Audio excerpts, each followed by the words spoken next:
What made you entrepreneurial? Was it something that you were born with and you remember that since your childhood, or something that you saw triggered it? What that looked like? It's a good question. We talked about it before. You and I are immigrants from the former Soviet Union. And I moved to Australia with my parents when I was almost 11 years old back in 91.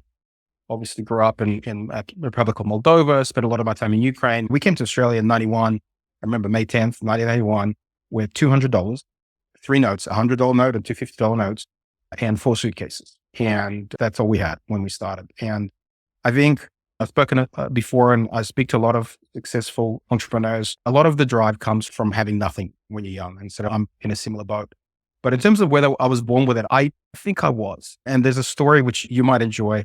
I was in a school camp in Ukraine, in Sevastopol, which is obviously in Crimea. People know where that is now for obvious reasons.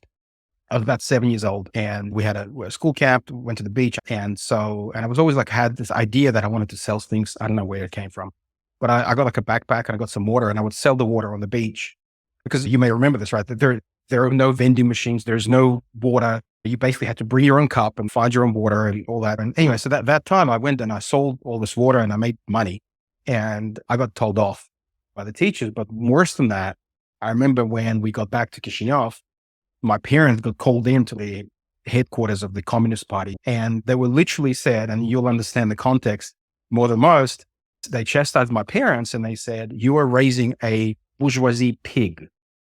Right. And Yes. yeah. And my parents were so proud, and they're like, "We got to get the hell out of this place."